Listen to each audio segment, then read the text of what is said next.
আসসালামু আলাইকুম deer Malaysia প্রবাসী ভাইয়েরা, আশা করি আপনারা ভালো আছেন। আজকে আমি আসছি TDDI আমাদের বাংলাদেশি এক বড় ভাইয়ের সাথে দেখা করতে।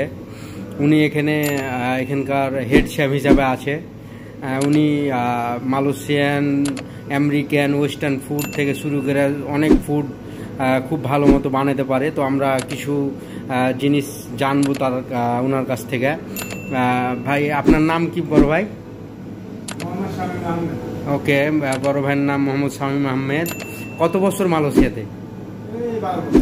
প্রায় 12 বছর উনি মালয়েশিয়াতে। উনি 12 বছরে কি আপনি কিচেনে কাজ করেন? আলহামদুলিল্লাহ, উনি 12 বছর থেকে কিচেনে কাজ করে। তো এই যে আপনার সামনে দেখতে পাচ্ছি, এগুলো কি বানাইছেন আপনি? ও, এগুলো আপনি বানাইতে পারেন তাই না? হ্যাঁ, কি কি বানাইতে পারেন আমরাকে একটু বলেন, আমরা শুনি যে মালয়েশিয়াতে আপনার 12 বছর অভিজ্ঞতা।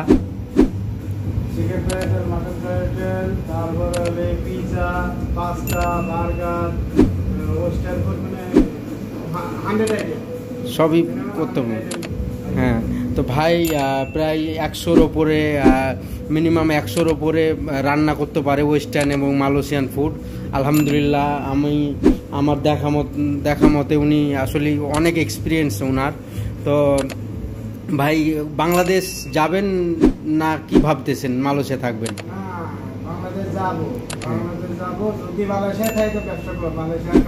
ইনশাল্লাহ ইনশাল্লাহ।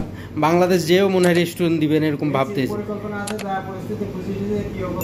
হ্যাঁ, ওকে, আলহামদুলিল্লাহ। যাক ভাই, বাংলাদেশে যেও রেস্টুরেন্ট দিতে চাইতেছে, আবার এখানে যদি থাকে তাহলে এখানে রেস্টুরেন্ট দিবে ইনশাআল্লাহ। ওকে, আর ভাই, মালয়েশিয়ার ব্যাপারে কিছু বলেন, যারা নতুন আসতে চাইতেছে বা যারা বাংলাদেশিরা আছে, এদের উদ্দেশ্যে আপনি কিছু বলেন।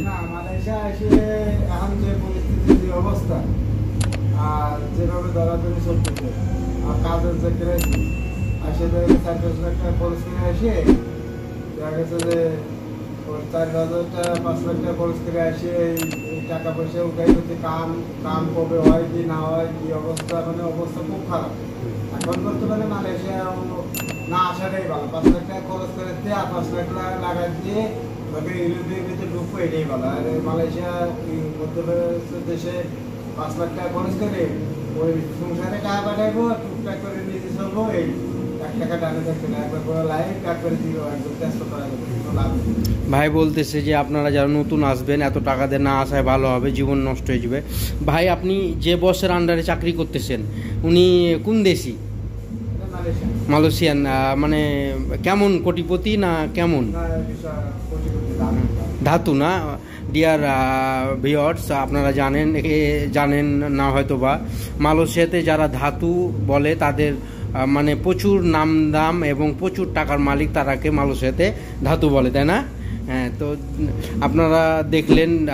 ইনশাল্লাহ আমার চ্যানেলে যে আপনারা সাবস্ক্রাইব করবেন, আমি ভিডিওটা ইনশাল্লাহ পোস্ট করব আজকে বা কালকে ইনশাল্লাহ। ওকে, তো ভাইজান ভালো থাকেন। ওকে, আসসালামু আলাইকুম।